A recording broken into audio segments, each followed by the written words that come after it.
Hi, my name is Wyatt Stoof, and this is the Disaster Evaluation Project on the Bhopal gas leak. So a little background on the situation. When this occurred, December 2nd, 1984, where, as I mentioned, Bhopal, India. What specifically are we talking about? The gas leak at the Union Carbide pesticide plant. This event actually lasted from December 2nd through the 4th. Union Carbide is the name for the American-owned chemical corporation. They had owned various plants throughout the world, and they actually currently own one in West Virginia. Show you a quick reference video kind of going over what we're going to get into Simply here. hellish. So much suffering from India's invisible killer. At one point, an official said one death was being recorded every minute from the poison gas leak in the city of Bhopal.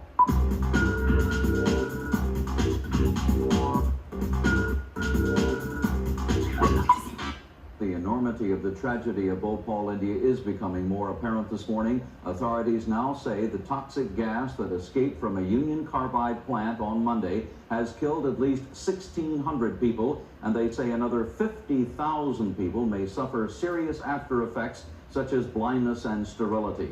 The Union Carbide insecticide plant has been closed, of course, now. Outside, vultures devour the carcasses of animals killed by the fumes. Doctors are working around the clock at hospitals that are filled to overflowing. Since the accident, the 500 doctors in Bhopal have been working without rest, but the number of people needing treatment continues to grow as more and more victims are found lying helplessly in their homes. Entire streets near the factory are nearly deserted, with houses locked up and empty. All of this is being watched very carefully in the little town of Institute, West Virginia. The people there live hard by another Union Carbide plant, which produced the same poisonous gas which swept over Bhopal, India. Institute, a gritty little petrochemical town tucked into the West Virginia mountains, home of the only other Union Carbide plant in the world that produces methyl isocyanate.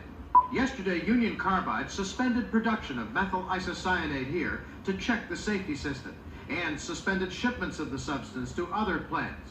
In Bhopal today, the survivors of the poison gas disaster were visited by Nobel Peace Prize winner Mother Teresa. At 74, she is bent but hardly broken by what she has seen. She tries to comfort by listening. These men saying, "We can hardly see anymore." Have faith, she said. Let us learn during this time to forgive. It's very important that no bitterness, no anger dwells in our hearts. But hundreds in Bhopal were not in a forgiving mood, chanting, "Union Carbide is a killer." Union Carbide acknowledged today that 2 years ago the company had major concerns about the safety conditions for methyl isocyanate at its plant in Bhopal, India. New documents show that a Union Carbide safety team warned of problems handling methyl isocyanate 3 months before the deadly leak in Bhopal, India. But the warnings were about Carbide's plant in Institute, West Virginia.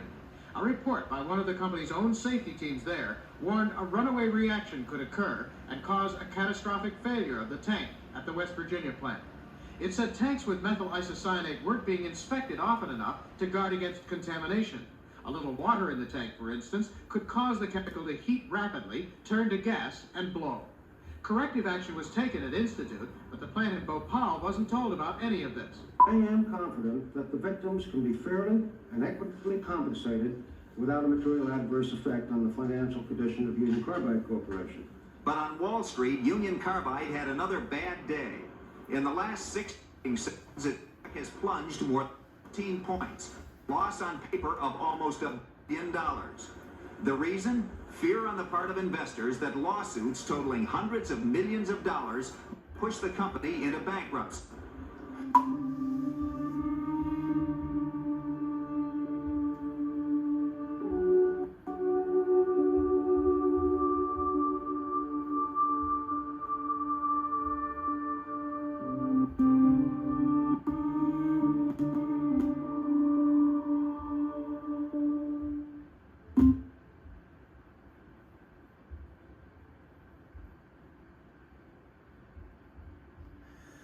So yeah, there's just a little background on what we're going to be getting into here.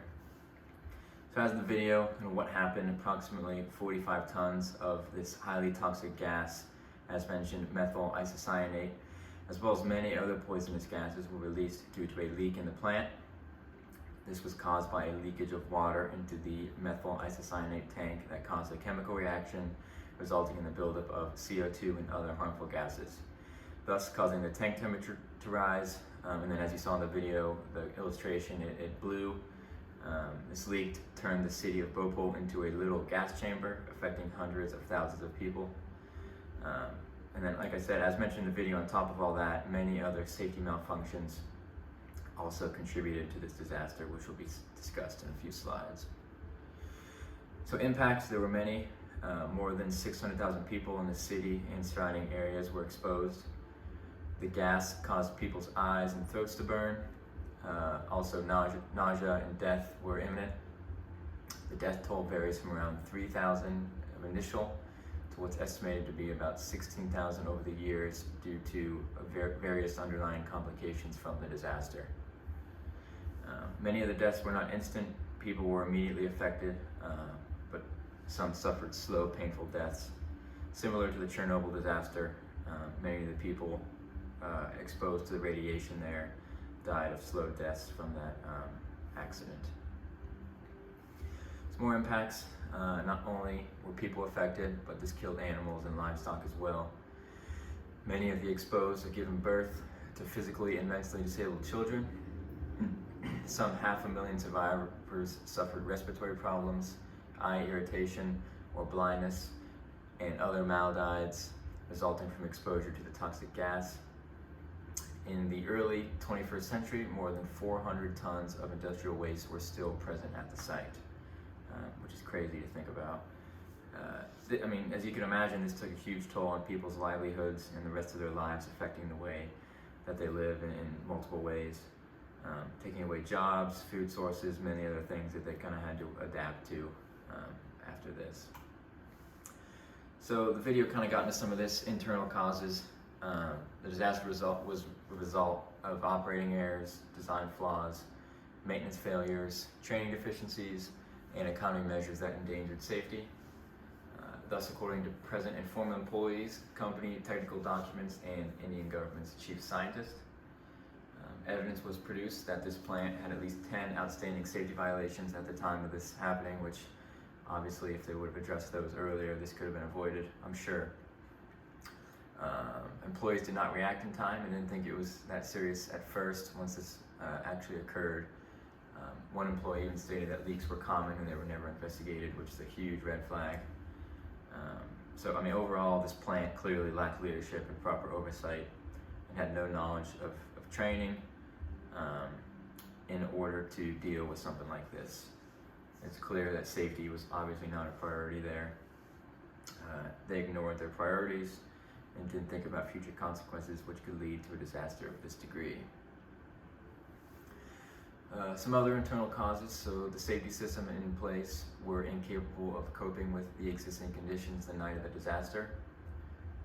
Even one of the systems was inoperable at the time. Multiple accounts stated that common practices and safety precautions had not been followed for quite some time.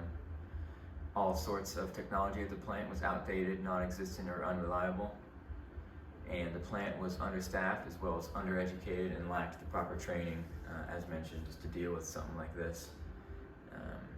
The safety systems they did have in place were pretty much ineffective, and as mentioned, inoperable even if they were put in place. It was also clear they didn't keep up on day-to-day tasks that led to these issues and didn't have proper systems in place to catch these hazards.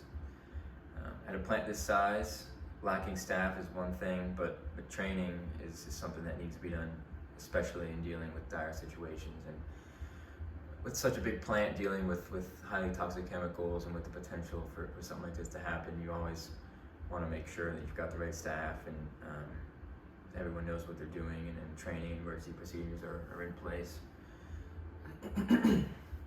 Other issues, the overall public health infrastructure in Bhopal was very weak during this time.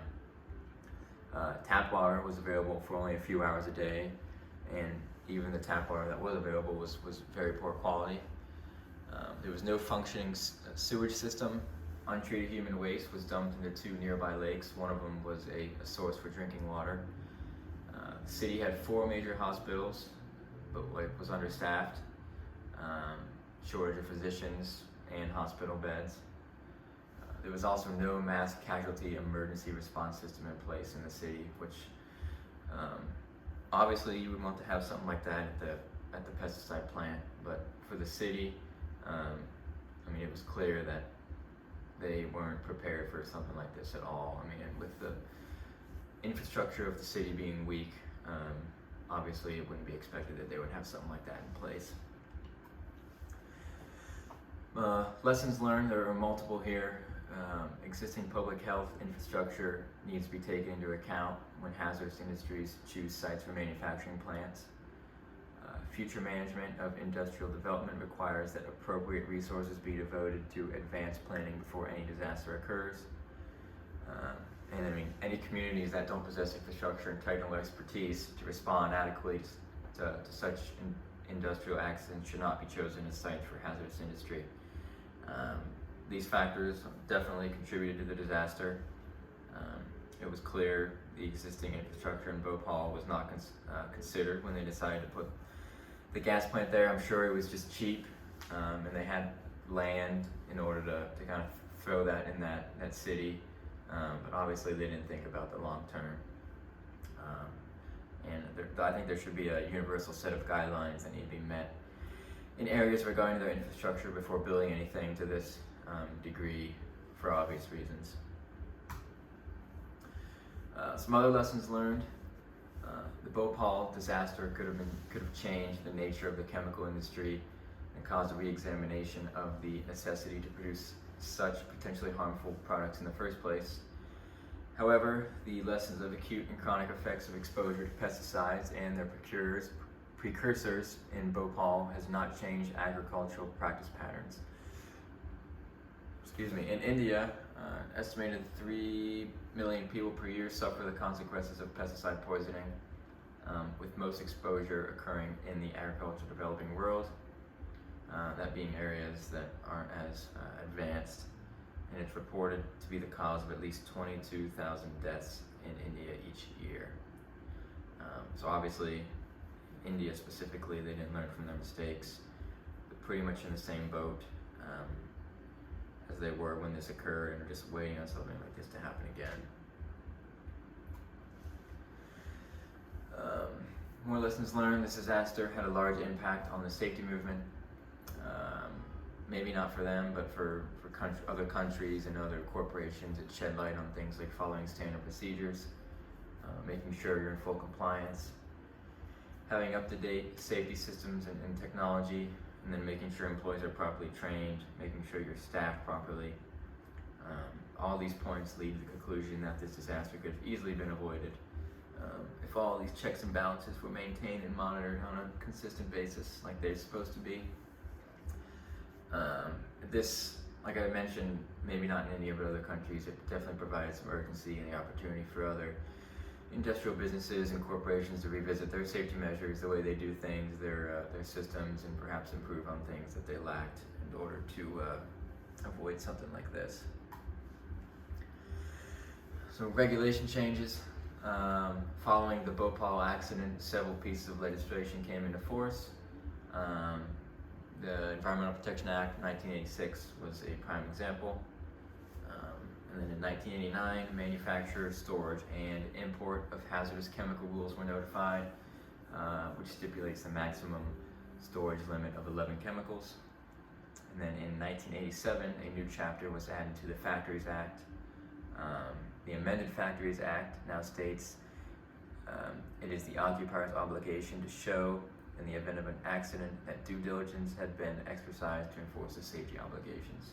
Which clearly, for this instance, wasn't the case, so that's why they had to kind of step in and enforce something like that. And like I mentioned, many other countries and corporations use this disaster to enact some of their own laws and regulations to avoid something like this happening to them. And I guess unfortunately, like many things, it takes one country's mistake and suffering for everyone else to learn and adapt. Some other regulation changes. There were many other laws and regulations that they tried to implement but failed. stuff due to legal issues and whatnot. It was clear that storage rules or even hazardous waste rules were not being followed at all. State pollution control boards are supposed to check if there's enough facility for storage before giving clearance for a factory, but that is all on paper. There's so many Bhopals waiting to happen pretty much everywhere. For instance, there's no hazardous waste disposal facility in the nearby city of Delhi, so that poses a question as to where all this waste was going over these years. And it's clear that no rules were in place or even being followed, thus calling for a major change in order to prevent something like this from happening again. So aid to the victims, there was a response, even though Bhopal infrastructure, no emergency action plan, response plan, whatnot. Obviously, someone has to come to the rescue. So this tragedy caused instruments in the field of healthcare, administration, and law to become inadequate. So they basically had to start from scratch. Any organization coming in aid had to supply the community with all that in order to help restore. It became apparent on the very first day of the tragedy that it would take much more than just some manpower to help tackle the aftermath. That they needed some exclusive administrative machinery in order to do so. That make-do administrative machinery was created almost indefinitely, and it rendered the Yemen service that was in there helping relief and organizing its own relief and in restoring confidence among the citizens of Bhopal. One positive out of this whole thing was the response, like I mentioned, the area and its victims received. The people in Bhopal were left with nothing, so responders had to act fast and smart in order to aid the victims the best they could. That administrative machinery I mentioned, created for the disaster, has helped cut down response time drastically. The involvement of public men and the creation of that machinery had enabled organization of systematic relief and rehabilitation in the disaster area. Volunteer agencies have helped in a big way in providing relief and rehabilitation. They were in the field from the very night of the disaster and long after in the disaster area. Obviously there was a lot to do, so they didn't have a choice but to work around the clock. There have been no financial restraints in the matter of providing relief and rehabilitation to the affected population. Although the government of India has stopped financial assistance to the state government since '99, the state government is providing their own necessary funds. I mean, you can see people were willing to help and aid the community as much as they could. They were able to rely on volunteers in various agencies as well as state government funds to help aid relief. Early in '85, Department of Bhopal Gas Tragedy Relief and Rehabilitation was created under the charge of the Chief Minister to undertake the colossal task of rehabilitation and relief of that area. A Directorate of Gas Relief and Rehabilitation was set up to ensure proper coordination between the department and the field formations. And the disaster area was also constituted into a medical district under the working charge of a chief medical officer to coordinate and supervise the working of all the medical units created to look after the victims of the gas, which I find that very interesting. So getting into kind of the what-if scenario or who else may have helped, you look at the American Red Cross, say this disaster happened in America, a viable organization that would have responded would be the American Red Cross. The American Red Cross is a non-profit humanitarian organization that provides emergency assistance, disaster relief, and disaster preparedness education in the United States. From small house fires to multi-state natural disasters, the American Red Cross goes wherever they're needed, so people can have clean water, safe shelter, and hot meals when they need them most. Obviously, I mean, the American Red Cross might be one of the most well-known disaster relief organizations in the country.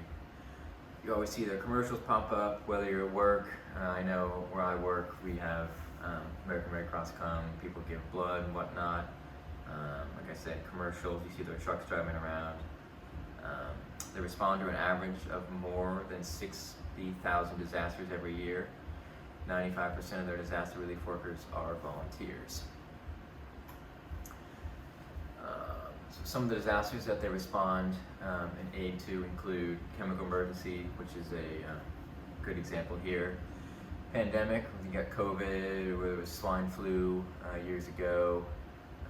You got floods, hurricanes, power outages, severe weather, thunderstorms, tsunamis, earthquakes, fires, winter storms, nuclear explosions, radiation, which could also have some tie-in with our issue here.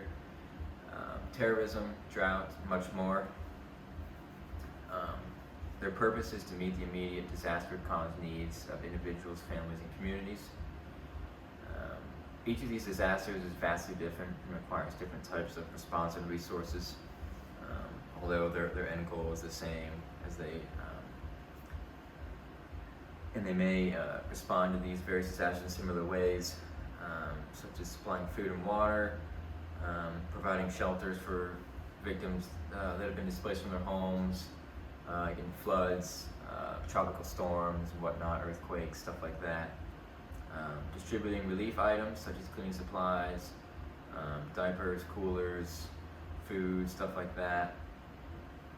Providing emergency financial assistance for areas, cities that are in need of financial assistance, whether it's to build up healthcare or help rebuild the city or rebuild some infrastructure. They're there for that.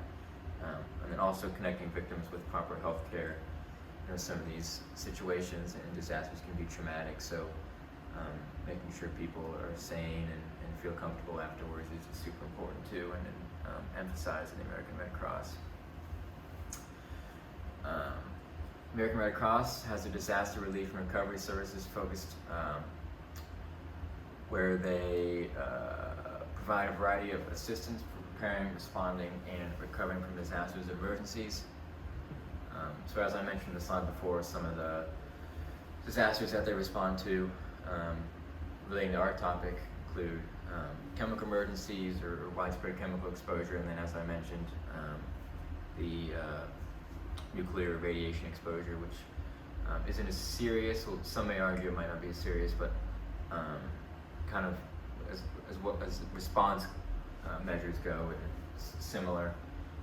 So I mean, some examples of how they could respond to something like the Bhopal gas leak include supplying food and water, providing shelters for victims displaced from their homes, distributing relief items such as cleaning supplies, diapers, coolers, as I mentioned, financial assistance, and then the proper healthcare aspect.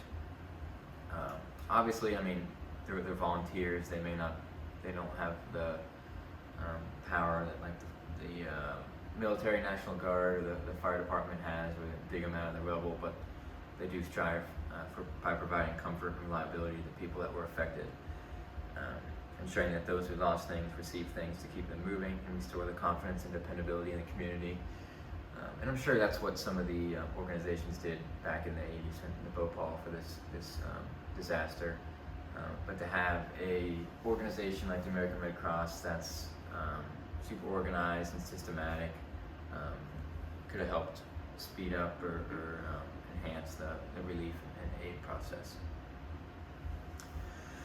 So as I mentioned, the American Red Cross, it's got its own incident command system. So, I mean, the incident command system is a standardized on-scene emergency management construct specifically designed to provide an integrated organizational structure that reflects the complexity and demands of single or multiple incidents without being hindered by jurisdictional boundaries. The system was developed expressly to meet the following criteria: scalability, which is the structure needed to be able to expand or contract as needed to respond to an incident. Allow personnel from a variety of organizations to operate under a common command structure with common terminology, which is super important. Provide logistics and administrative support. Avoid duplication and unnecessary overhead. and provide unified and centralized command. All those are super important, whether it's on a large scale or a small scale. Making sure command is established, everybody knows who's in charge, unifying in that way, and kind of everything feeds up to one level. And then obviously avoiding duplication, making sure resources are allocated in efficient ways, providing logistics, administrative support, making sure all functions are supported properly, and then communications is a big one, making sure everyone's on the same page with common terminology and stuff like that. An example of the use of the incident command system was with the wildfire community. They faced a constant challenge where incidents would arise that were from the onset beyond the scope of a single response organization. Because this was a reasonably common event, there was a major need for a system that would allow a variety of organizations to operate in concert to the common goal of extinguishing a wildfire. More on the ICS, so the incorporation of it in the American Red Cross would benefit their response and recovery efforts in many ways. As mentioned in the slide before, establishing a clear chain of command, making sure everything's fed up kind of through one pipeline to the top, providing a manageable span of control, making sure there's not too many people poking their noses and kind of ordering stuff around, clearly defining roles and responsibilities that kind of along the same lines. The whole communication aspect, using standard and common terminology. One person refers to something as one thing, maybe it's an assembly point or something, maybe someone calls it evacuation area 2 and it's really known as evacuation area or assembly area 1. Just want to make sure everyone's on the same page with that. And then managing all communications at a scene through a common plan. Incident command system benefits allow all aspects of response and recovery to thrive during any emergency or disaster. Eliminates any confusion. Like I mentioned, allocates resources in the right place at the right times. Emphasizes rules and routes of communications that are clear. Follows a clear and concise plan, and then allows for efficient pre-planning as well. There's nothing more important during a disaster than making sure that all response efforts are met on time and in an organized fashion, and that recovery efforts fit the needs of those in need. Implementing the ICS in the aspects of the American Red Cross will allow them to take their efforts to the next level and continue to make a difference when it matters. As a safety professional, emergency response and preparedness is crucial to being successful. The impact someone like myself would have would be super important to the overall plan. Just an example of some things that I would do and help out, make sure employees and staff are properly trained. It's super important, kind of like we talked about at the beginning, Bhopal.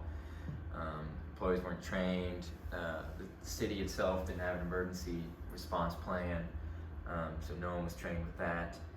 And obviously plan out procedures for various disasters. So you want to be versatile. You want to have you just don't want to have one plan and things could go sideways very quickly, depending on what the disaster is. And you want to ensure the plan is carried out correctly in the event of an actual emergency, and then demonstrate effective communication skills, which are all super important. I mean, to me, safety means taking charge and leading. That's kind of something I've learned in my current role right now as an environmental health and safety engineer. It might not be the easiest to help portray and reiterate to employees and people you work with, but it's super important to kind of keep stressing it, because all it takes is once. It's like I mentioned, it's a tough role. Making sure proper systems and procedure are in place plays a big role in the amount of success you'll have when responding to an emergency. You must also ensure everyone is on the same page and emphasize the aspect of working as a team, because in the end, we're all in this together.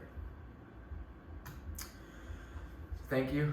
This concludes my presentation. I appreciate you all taking the time to listen and learn with me today, going over the Bhopal disaster Learned a lot can be learned from this. And as far as emergency response goes, just reiterating the importance of it, working together as a team, making sure all bases are covered, and in order to be successful.